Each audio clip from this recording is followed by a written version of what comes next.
200. Oh my. Ask me anything. Yeah, I'm an open book. Ooh, ow. I am sore in my butt. Buns? There are buns in the office? No, they're loaves for Heather's birthday. I probably shouldn't eat it anyway. All the weight will go straight to my... Peaches out in Georgia. Oh yeah, shit. I get my... Oh. What's up, Ben? Huh. Yeah, you think they like the video that much? You want us to make another butt video? I'll see if I can find him.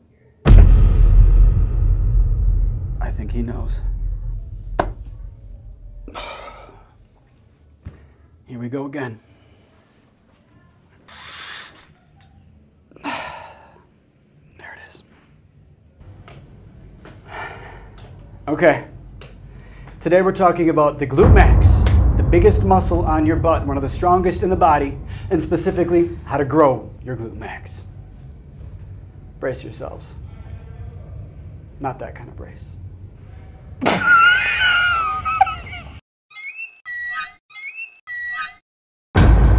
All right, so let's first talk about what the main action is for your glute max. Rock, can you please demonstrate? Oops. Oh, no, not gonna happen today. So essentially what the glute max does is hip extension, which would mean from a hip flex position, I return back to neutral. That's pretty prevalent during a hinge type exercise or squats or lunges, bringing you back up to the top, or a hip thrust, which is the most isolated way to train the glute max. Stay tuned if you want to know the best exercises to train the glute max and how to do them more effectively. We would call this glute-biased exercises. All right, so let's first cover some preliminary information. Building bigger muscles or muscle hypertrophy. There's three main things that I'd like you to focus on that are going to make the biggest difference in you building muscle.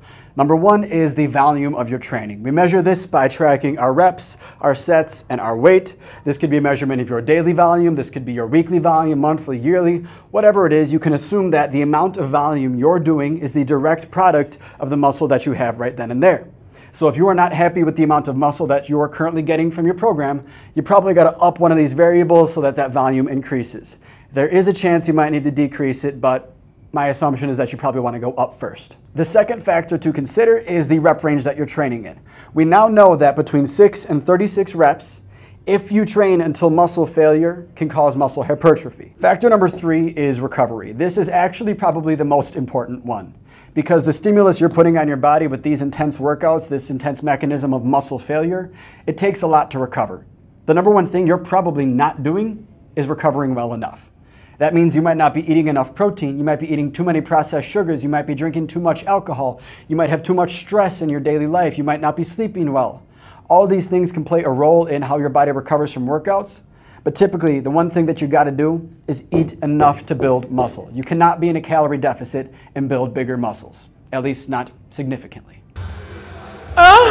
Do not do that again, dude. Oh my God. Okay, so exercise number 1 is the barbell hip thrust. Few key things to focus on. I want to show you setup first. So go ahead and lower the bar all the way down to the ground. Before I explain to you how to set up this exercise, I want to tell you why it's such a good one. One of the main reasons being the sheer load you're able to move from this exercise. A lot of people are not comfortable lifting heavy, especially early on in their career, and this is one of the lower barrier of entry exercises where you can push a very, very heavy weight, and it feels good to be strong. We all have a right to be strong, and this is a great way to get going. That being said, there's some more comfortable ways to set up. The barbell is a hard metal. That doesn't always feel great on our hips, so you could use a bar pad like this or a thick pad like this, placing it in between the bar and your hips. This guy's tough. He doesn't need that. The next thing you'll do is bend your knees and place your feet firmly on the ground. You're going to want to get the bottom part of your shoulder blade onto a bench or a surface that you're going to lift from, and then you're going to push the ground away from you, driving your hips up into a position at the top. Pause here. You're going to have to hold this for a bit. Good luck.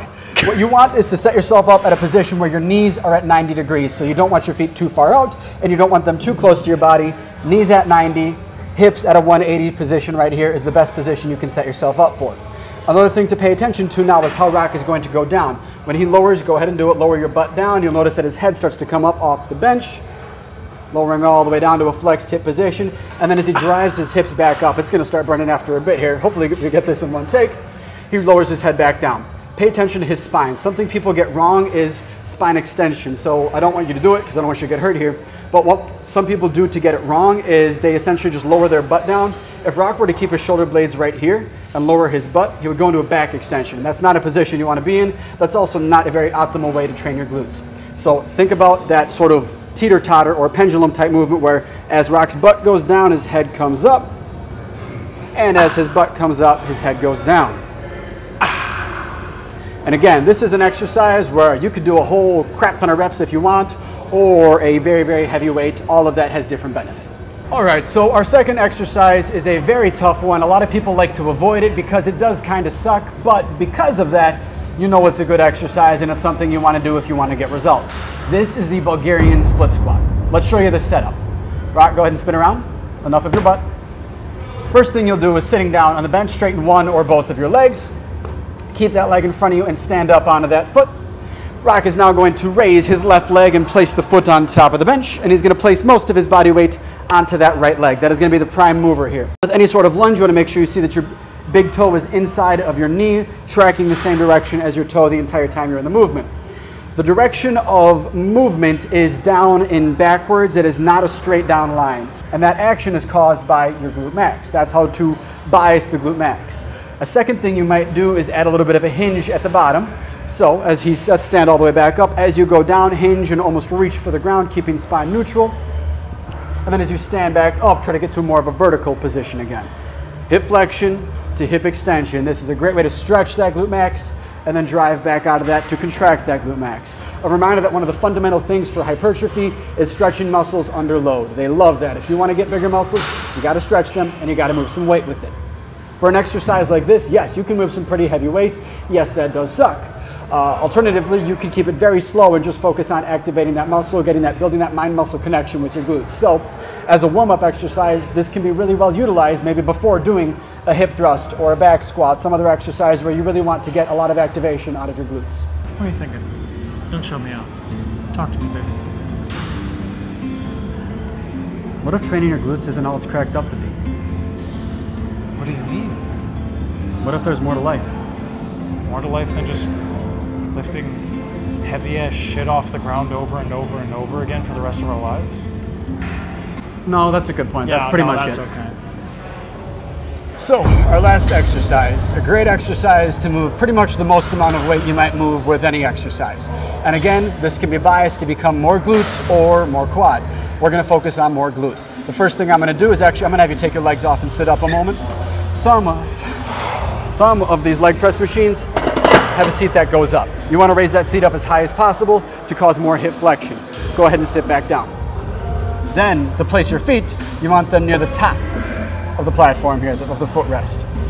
Now, on a machine like this, many of them work similar, so you'd push the machine out, then you grab the handles and unrack it.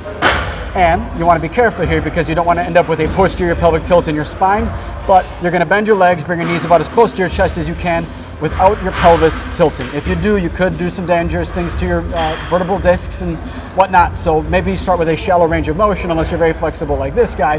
He's having too much fun doing this again, so I might stop him soon. But leg press, again, this is an exercise where you can load up the weight or load up the reps and you can get a whole lot of volume done, which again is something very important for building big muscles, especially if you want to strengthen your butt. All right, let's head back upstairs and wrap up.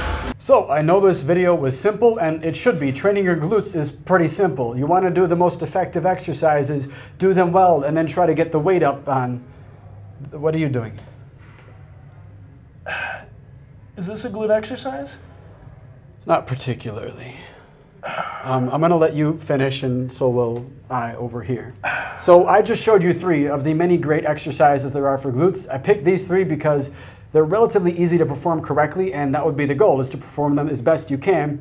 Make sure that the weight you're doing goes up over time, or the volume of reps you're doing goes up over time, and then the results you're getting should change over time. Pick simple exercises, do them repeatedly, do them better, and you'll get more results. Make things simple.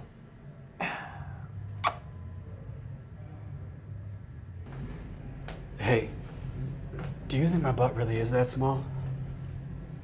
I've got things for you to do to work on it. Like what? Come on, idiot. We're doing butt stuff.